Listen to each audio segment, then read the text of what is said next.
नमस्ते साथीहरू, स्वागत छ तपाईहरूलाई हाम्रो युट्युब च्यानल स्टेप अनलाइन टिभीमा। आज हामी लिएर आएका छौं मनले छोटो छरितो बाटो खाएको विषय सफलताको सरल उपाय। यो भिडियोमा तपाईले सिक्नुहुनेछ के सिक्न पाउनुहुन्छ वा के देख्न पाउनुहुन्छ। हाम्रो साथमा बसेर यो भिडियो पूरा हेर्नुहोस् र जानकारी पाउनुहोस्। भिडियो अन्त्यमा बिर्सनु भएन भने लाइक, कमेन्ट र शेयर गर्नुहोस् र हाम्रो च्यानललाई सब्स्क्राइब गर्नुहोस्।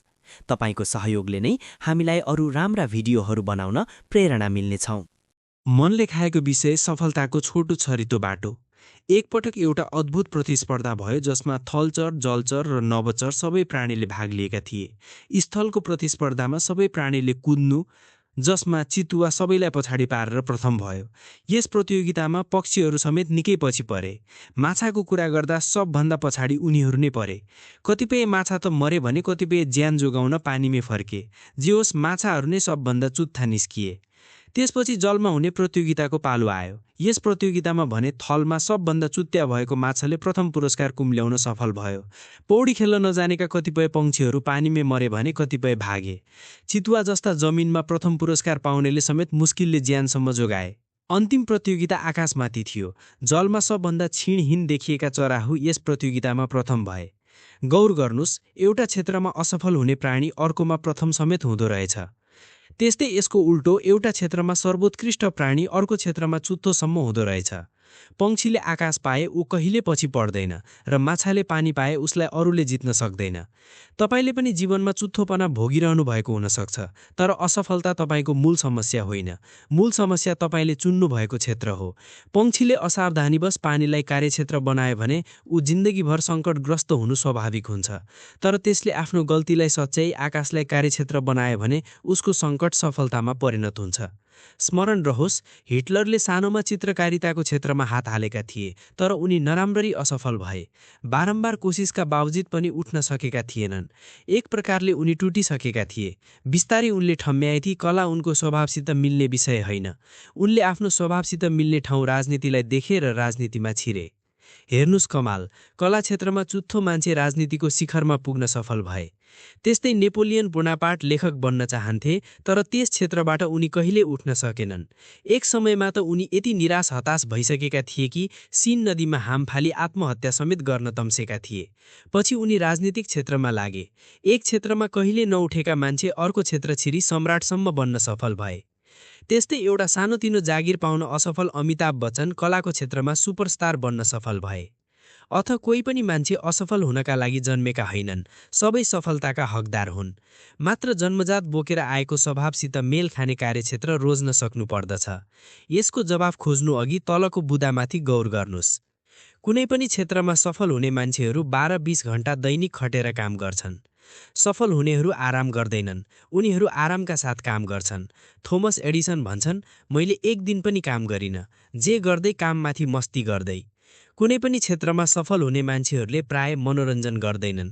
बिल गेट्स टिभी हेर्दैनन्, वारेन बफेट मोबाइल बोक्दैनन्, फेलर भोज सजे समेत खान जाँदैनन् थिए।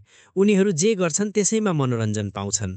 सफल हुनेहरू हातमा लिएका काम सफल नभएसम्म अर्को काम गर्दैनन्, चाहे 1000 पटक नै किन असफलता झेल्न नपरोस्। सफल हुनेहरू परिणाममा होइन, कर्ममा रमाउँछन्। आफ्नो स्वभावसित मिलेको काम गर्दा थकानको महसुस हुँदैन, बरु जति जति काम गर्यो त्यति त्यति फुर्ती बढेको आभास हुन्छ।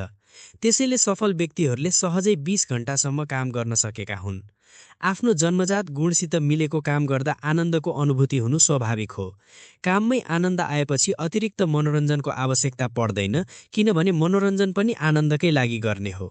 यसरी मनोरञ्जनमा लगाउने समय पनि काममै लगाएर छिटो सफलता प्राप्त गर्न सकिन्छ। भित्री मनले इच्छाएको काम गर्न पाउँदा सारा ध्यान वर्तमानमै केन्द्रित रहन्छ। वर्तमानमा मन टिकुन्जेल भविष्यमा हुने सफलता वा असफलताको ख्यालै नहुने गर्छ। उसका लागि सफल र असफल होइन, काममा डुबेर लागि पर्नु नै मूल कुरा हुन जान्छ। जतिचोटि आफ्नो प्रयास असफल भए पनि उसले मतलब राख्दैन, किनभने काम गर्न पाएसम्म ऊ खुसी नै रहन्छ। काममा भन्दा मनले नखाएको काम गर्नुपर्दा भने परिणाममा ध्यान केन्द्रित हुन्छ। छिटो परिणाम पाउन छिटो छिटो काम सिद्ध्याउन खोजिन्छ। त्यसैले उसले आफ्नो क्षमताको पूरा सदुपयोग गर्न सक्दैन अनि ऊ कहिल्यै सफल हुँदैन। त्यस्तै मनले नखाएको काम गर्दा वाक्क दिक्क लाग्छ र यसको क्षतिपूर्ति स्वरूप ऊ मनोरञ्जनमा भुल्न खोज्छ।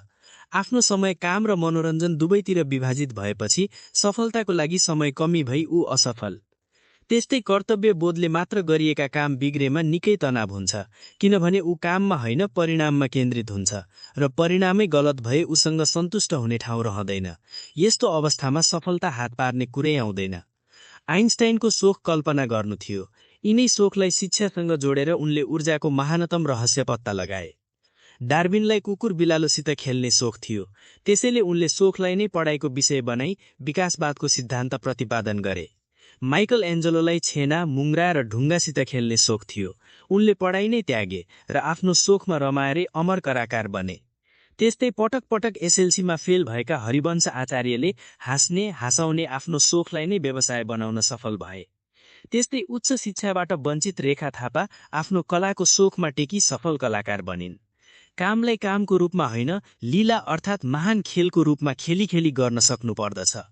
काममै लीलाको मजा आउन थाल्यो भने कामप्रति कुनै गुनासो रहन्न र गुनासो जस्ता नकारात्मक कुरा जहाँ समाप्त हुन्छ त्यहाँ सफलता सुनिश्चित हुन्छ।